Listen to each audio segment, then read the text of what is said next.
Tolong para pejabat, kami ini sudah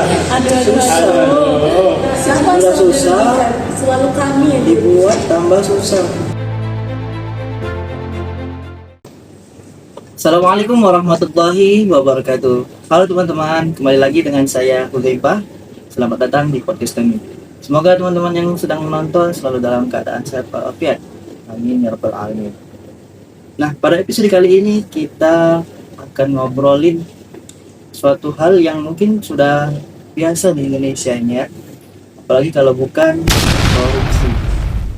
Nah, mungkin kasus korupsi yang akan kita bahas ini kasus yang agak kontroversial, yang mungkin nantinya teman-teman sudah pada tahu, sudah pada kenal siapa yang akan kita bahas nanti.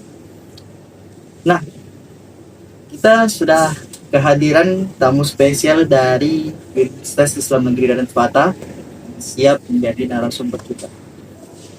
Boleh teman-teman, say hi dulu ke kamera. Hai. Boleh kenalan dulu dengan siapa saja di sini. Halo, aku Syahdu. Aku Amanda, aku Sagita, dan aku Aisyah. Oke, dan kedatangan narasumber kita pada hari ini, kita akan membahas tema analisis kasus korupsi Setia Novanto dalam perspektif fikih jinayah. Nah, sebelum kita membahas jauh tentang korupsi, apa sih fikih jinayah itu? Oke guys, jadi sebelum kita masuk ke pembahasan lebih dalam nih tentang korupsi, kita kenalan dulu apa sih fikih jinayah. Jadi fikih jinayah itu artinya perbuatan kejahatan atau tindak pidana. Nah, kalau secara istilah juga bisa diartikan fikih jinayah itu tuh ilmu yang membahas tentang tindak pidana dan sanksi-sanksi. Nah, di sini fun fact-nya, fikih jinayah itu memiliki tujuan utama. Ada 5 tujuan utamanya. Yang pertama itu untuk menjaga agama, menjaga jiwa, harta, kemaslahatan, dan keamanan masyarakat. Itu juga sudah dijelaskan di dalam Al-Quran surah Al-Baqarah ayat 188, yang dimana Allah berfirman di dalam Al-Quran, dan jangan kalian memakan harta dari sebagian kalian dengan cara yang batil. Jadi seperti itu kira-kira apa yang namanya fikih jinayah. Oke, baik. Jadi fikih jinayah itu merupakan suatu tindakan ya, termasuk si itu korupsi ini. Ya, termasuk. Jadi kalau ngomongin korupsi, ada nggak sih dalil yang khusus membahas tentang korupsi ini? Oke, jadi untuk membahas dalil tentang korupsi ini, tadi kan saudara tadi kan Syahdu sudah menyampaikan mengenai dalil fikih jinayah. Nah, jadi di sini ada satu dalil yang membahas tentang korupsi di dalam Quran surah An-Nisa ayat 85. Ini dibacain atau gimana nih? Boleh dibacain, boleh. Okay. Bismillahirrahmanirrahim. Am yahsuduna an-nasa 'ala ma atahumullahu min fadlihi. آتينا آل إبراهيم الكتاب والحكمة وآتيناهم ملكا عظيما. Nah, jadi ayat ini tuh memiliki makna bahwasanya Allah itu memerintahkan kepada kita untuk selalu menyampaikan amanah dan memberikan amanah tersebut kepada orang yang berhak. Jadi di sini korupsi ini kan yang dilakukan oleh para pejabat, yang mana pejabat ini kan diamanahkan oleh rakyat. Nah, tapi di sini malah pejabat itu menyalahgunakan kekuasaan. Jadi kurang lebih seperti itu dari Menarik. Jadi Islam itu sudah mengatur sedemikian rupa ya. Iya, benar sekali. Allah langsung mengatur di dalam. Tapi masih banyak memakai. Iya, tapi ya gitu lah. Nah, ngomongin tentang korupsi, kalian ingat nggak sih kasus korupsi KTP elektronik tahun berapa ya, itu mungkin sekitar tahun 2017, yang dimana pelakunya ini itu merupakan orang yang cukup penting nih di Indonesia nih. Terpandang gitu kan. Iya. Jabat ya. Siapa tuh? Siapa itu? Ya, kita ketua Dewan Perwakilan Rakyat kita ini Bapak Setia Novanto. Oh. Jadi boleh nggak kita bahas kasus itu? Boleh? Boleh. Jadi ya, for your information ya guys, Setia Novanto ini sebenarnya beliau itu udah bebas, udah lepas ngejalanin masa hukumannya di penjara itu kalau nggak salah tahun 2025 kemarin. Oh. Katanya Jadi kalau nggak udah- salah ya. Iya. Baru. Jadi pas lepas ya. Iya. Oh. Tapi beliau tuh bebasnya tuh ada syaratnya gitu loh, bersyarat, bebas bersyarat. Kalau kita kilas balik nih, perihal kasus korupsi EKTP dari Setia Novanto. Itu tuh awal mulanya Setia Novanto tuh gini, kan ada namanya tuh program kayak pengadaan proyek KTP elektronik atau bisa kita bilang EKTP. Nah, pengadaan proyek EKTP ini tujuannya tuh biar masyarakat tuh lebih modern gitu loh. Jadi ada KTP di HP gitu kan, nggak harus KTP yang langsung gitu. Nah, tapi itu kan berjalannya tuh dari tahun 2011 sampai tahun 2013 itu loh. Nah, karena ada satu ketika pas lagi berjalannya proyek itu terjadinya kerugian besar, itu sampai triliunan. Wah, mantap sih. Sampai triliunan. Nah, kenapa bisa Setia Novanto yang terjerat dicap korupsi? Karena kan Setia Novanto pada saat itu ketua Golkar di DPR. Nah, beliau itu gini loh, dia tuh ternyata Setia Novanto tuh yang ngatur anggaran untuk proyek pembangunan yang EKTP itu. Iya, dia yang megang anggarannya itu. Nah, pada saat itu Komisi Pemberantasan Korupsi atau KPK menyidak si Setia Novanto karena beliau kan yang memegang anggaran itu. Nah, selama proses berlangsung penyidakan itu entah itu disegel dulu, itu diperiksa kan.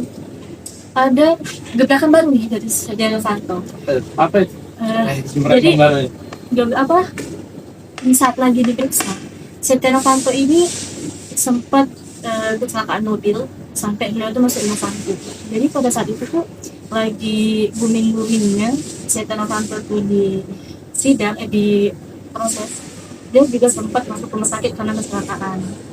Nah, sampailah proses panjang sampai akhirnya pengadilan udah ada ngefix kalau misalnya korupsi itu benar jadi Setia Novanto gitu. Itu kalau misal Setia Novanto itu korupsi itu di tahun 2018.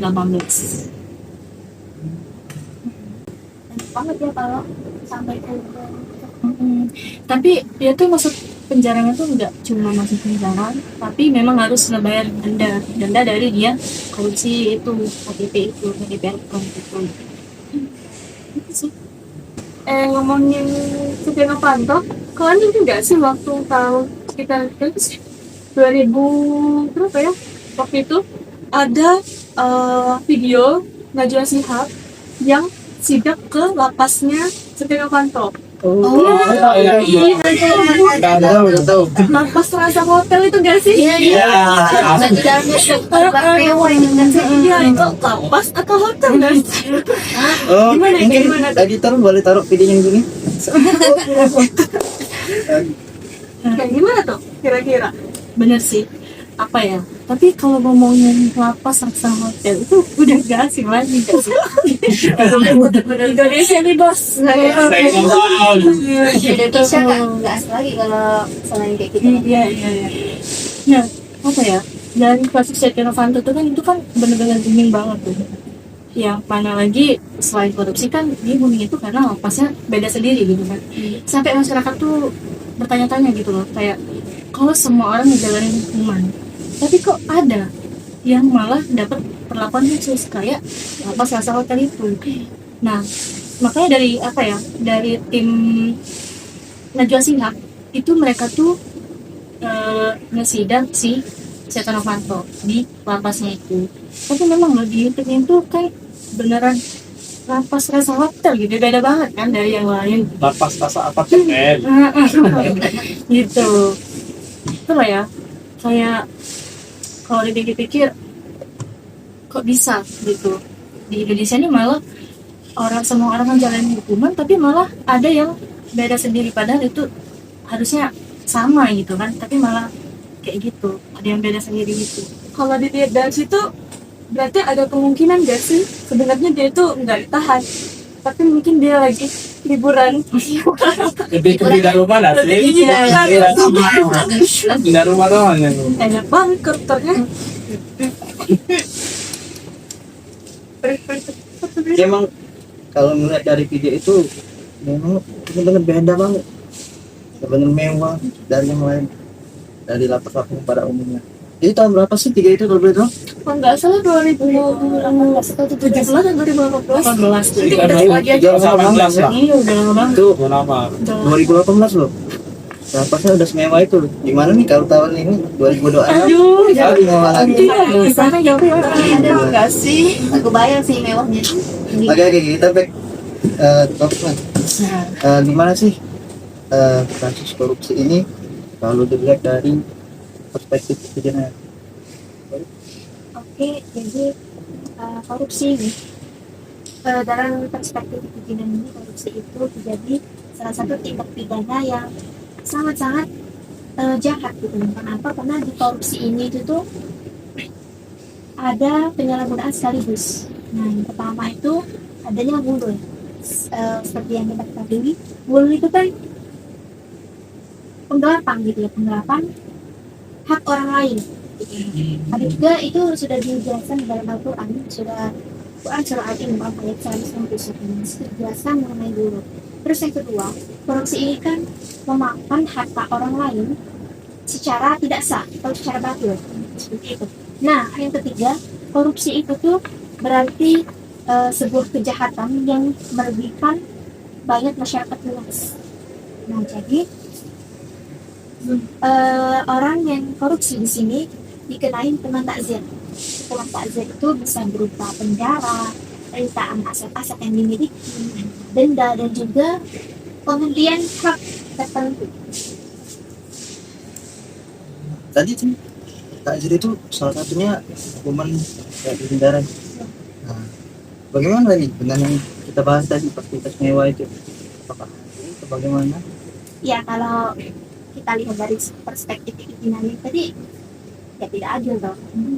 Yang namanya penjahat itu kan harus dihukum dengan setimpal gitu. Iya, Ya. sesuai. Nah, apa yang sudah dilakukan, tapi kok mau dikasih fasilitas yang ya seperti itulah. Oh, gitu. Tapi kalau menurut satu gimana? Nah, kalau menurut aku ya guys, jujur saja kalau misalnya ngeliat penjara yang mewah itu rasanya ekspresinya langsung yakin nih, ini penjara apa apartemen? Kalau tanda kutip kan ini penjara atau cuma pindah rumah ini? Karena kan yang masyarakat tahu, netizen pengen ini kan yang di penjara itu harus sama, tidak ada perbedaan mencolok, tidak ada yang spesial kan. Jadi wajar sih kalau misalnya netizen itu rame yang membahas kasus ini. Mungkin itu sih. Seharusnya penjara itu tempat Penyiksaan. Iya. Artinya Kan ini apa? Iya, tempat sanksi benar. Itu jerah dia Iya. tidak mengingat yang lain. Kalau hukumannya seperti itu nyaman, ya korupsi nggak akan hilang menurut saya sih. Tanpa semangat. Kelanjutan. Tanpa semangat karena cuma pindah rumah, cuma pindah rumah. Kalau menurut pengalaman ada nggak sih nih apa namanya tuh menjelaskan tentang terkait kasus korupsi? Oke, jadi kalau menurut pendapat para ulama kan sebagian besar pasti menganggap korupsi itu ya sebagai dosa besar karena itu tadi mengambil hak orang lain secara batil. Nah, jadi ada salah satu tokoh penting ya, tokoh ahli hukum Islam. Dia itu bernama Syekh Abdul Karim Zaidan. Nah, beliau itu berpendapat bahwasanya pejabat publik yang menyalahgunakan kekuasaannya untuk kepentingan dirinya sendiri itu adalah suatu kejahatan besar, di mana hal seperti ini kan malah merusak kemaslahatan banyak orang. Jadi para pelaku korupsi itu harus dikenakan hukuman takzir. Nah, kalau di Indonesia itu kan ada yang namanya MUI. Nah, kalian tahu gak sih sebenarnya MUI itu sangat peduli dengan kasus ini? Oh ya? Aku kira MUI itu cuma mengurus makanan halal, haram, seperti itu, cuma mengurus fatwa halal haram makanan aja gitu. Kadang urus korupsi juga. Atau Emang gimana? iya. Baunya apa gitu loh. Soalnya kan kalau misalnya bahas korupsi, biasanya kan itu lebih berhubungan sama KPK. iya benar Jadi, komisi KPK. pemberantasan korupsi gitu. Oke, jadi justru itu. Sebenarnya banyak yang belum tahu juga ya kalau MUI itu sebenarnya bertindak tegas juga dengan kasus korupsi seperti ini. Jadi MUI itu berpendapat bahwa mereka itu mengharamkan korupsi dengan cara yang mutlak tuh, tanpa alasan lain. Tidak ada alasan lain untuk menghindar dari hukum haram ini. Nah, jadi mengapa korupsi itu diharamkan bagi MUI? Nah, jadi menurut mereka korupsi itu tuh suatu hal yang ada unsur pengkhianatan dan juga kezaliman. Nah, mengapa disebut zalim? Karena di sini itu betul cerita dahulu ya. Jadi dulu itu kan pas saat kasus ini terjadi, di situ tuh sempat adanya pengadaan belangko. Pengadaan belangko itu EKTP itu sempat mandat atau berhenti secara nasional. Jadi rakyat itu susah untuk membuat atau mengurus KTP. Nah, jadi dengan itu kan sama saja kayak menyusahkan rakyat. Bahkan di situ sempat namanya itu mereka itu hanya dikasih surat. Tahu nggak seperti apa? surat keterangan. Ya, Iya, jadi Ya. bukan Jawa rumput ya. Bukan rumput ya. Nah, Surat keterangan. Nah, jadi surat keterangan itu tapi nggak bukan berlangsung sih, berlaku lama. Jadi surat keterangan itu hanya berlaku selama 6 bulan.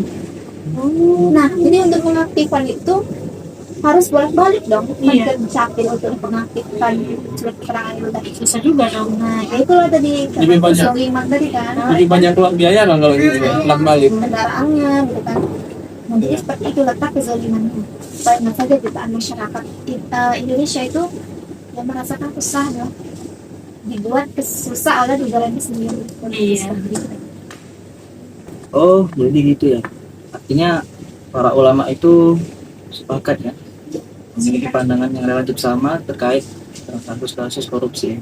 Bahwasanya kasus korupsi ini merupakan bukan hanya pelanggaran negara, tapi juga melanggar daripada syariat Islam. Nah, korupsi ini kan sudah pastinya tentunya ada dampak. Menurut kalian ada nggak sih? Pasti ada lah kan. Dampaknya itu apa sih ke masyarakat? Oke, jadi gini, yang namanya korupsi, terutama di Indonesia ini ya, yang selalu dirugikan, itu siapa? Pasti masyarakat. Rakyat Indonesia yang selalu dirugikan. Jadi, terutama kasus korupsi ini ya, yang pertama itu jabatan itu kan adalah amanah. Amanah untuk menjalankan tugasnya sesuai dengan aturan yang tadi. Jadi dengan beliau ini tadi korupsi, jadi rusaknya nilai aman itu dalam pemerintahan. Nah, dan Islam kan juga sudah ditegaskan bahwa jabatan itu adalah sebuah amanah yang harus benar-benar dijalankan dengan sebaik-baiknya. Nah, tadi kan sudah dibahas juga dari fikih jinayah ya. Nah, korupsi ini teman-teman, yaitu merupakan kejahatan yang merusak dari kemaslahatan umum, kemaslahatan umat manusia. Tadi kan makosid syariah itu ada 5. Pertama itu apa tadi? Tidak ada Agama, Jiwa. jiwa, Harta hal Harta dan dan turunan. turunan. Nah, korupsi ini mengancam harta. ya. Nah, merugikan hartanya negara. Nah, ngomongin tentang EKTP ini, dana proyek EKTP ini kan namanya triliunan ya. Iya. Ya. Nah, Iya, kan. kalau di korupsi ini kan dana yang seharusnya digunakan untuk meningkatkan kualitas pelayanan administrasi masyarakat, jadi tidak bisa digunakan sebagaimana mestinya. Iya. Nah, jadi dari korupsi EKTP ini ya, kita kan rakyat Indonesia ini apa-apa gunain KTP. Iya. Mau berobat, ditanyain KTP. Mau kemana pun, pokoknya ditanyain KTP dulu. Jadi dengan adanya korupsi ini ya, kita rakyat Indonesia itu sangat terdampak dari korupsi ini tentunya.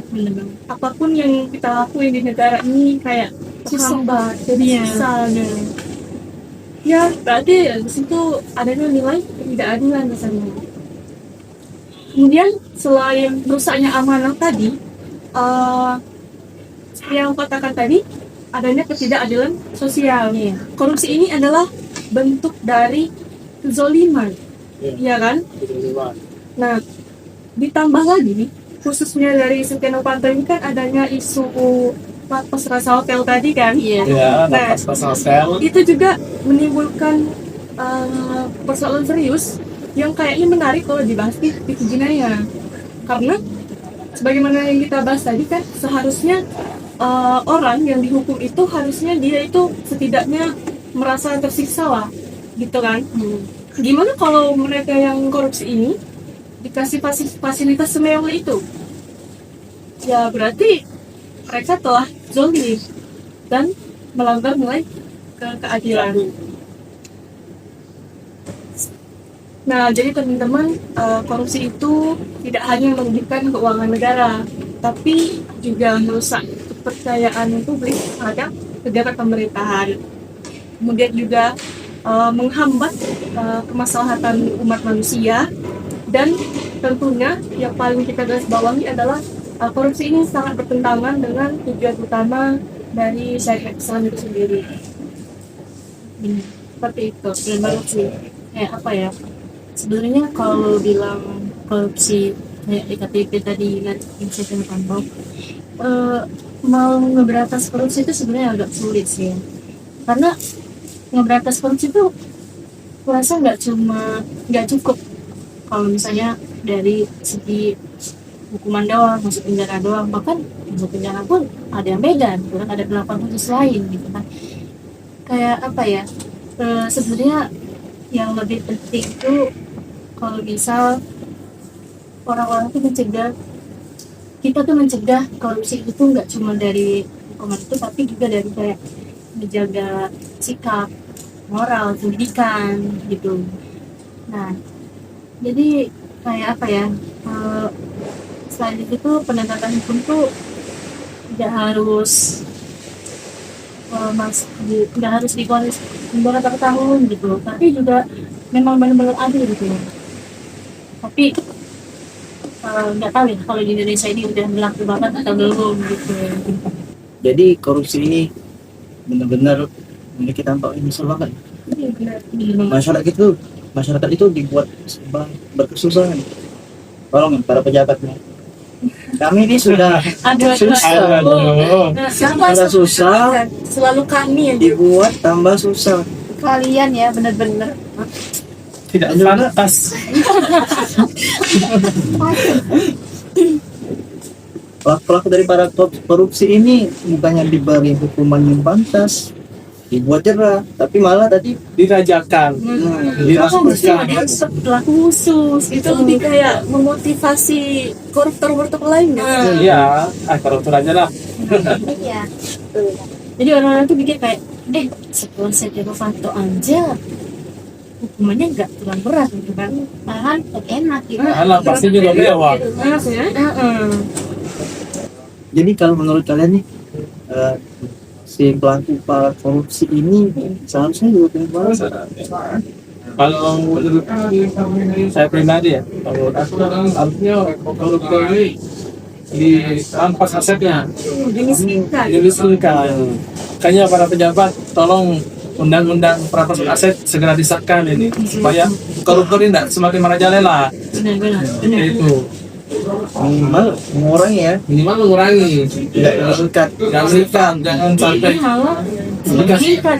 ini malah dikasih Peluang. Peluang untuk uang fasilitas mewah, lapas mewah. Tangkap semua koruptor. Aduh. Sepakat. Benar. Oke, kayaknya kita sudah cukup lama nih ngobrolnya nih. Mungkin kita tadi sudah bahas banyak, mulai dari jenayah, korupsi, yang kaitannya dengan jenayah, dalil-dalilnya juga mungkin sudah kita bahas banyak. Kan ada optimis tadi kan juga udah Iya, Sudah. Iya. Halo. Aduh. jadi korupsi ini apa namanya itu, seharusnya kalau di Islam itu kan dihukumi sebagai takzir tadi kan. Iya. Seharusnya dia jadi taksi. Yang seharusnya itu sudah diatur oleh negara yang menentukan hukumannya. Jadi seharusnya negara harus bertindak seadil-adilnya, Iya. kan? Benar banget. Bukan malah. Memberikan fasilitas. Kemarin membeli peluang. Oke, jadi kita mungkin terima kasih kepada para narasumber yang sudah menyempatkan hadir di podcast kali ini. Saya ucapkan terima kasih banyak-banyak kepada semuanya. Mungkin kita apa nih? Kita terima kasih sih ya. Ini podcast. Mungkin lain waktu kita ngobrol bareng lagi nih. Boleh. Kita Next time. Lebih Kita bahas rinci lagi. Buat tadi bahas Setia Novanto, MBG. kalau next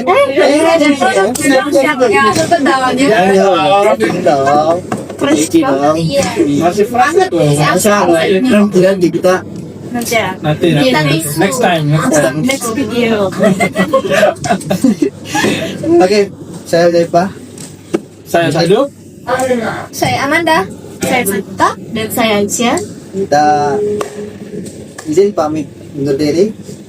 Nonton selanjutnya kita akan membahas tanggal flip-flop lain. Oke. Dadah. Assalamualaikum warahmatullahi wabarakatuh. Wah. Waalaikumsalam warahmatullahi wabarakatuh.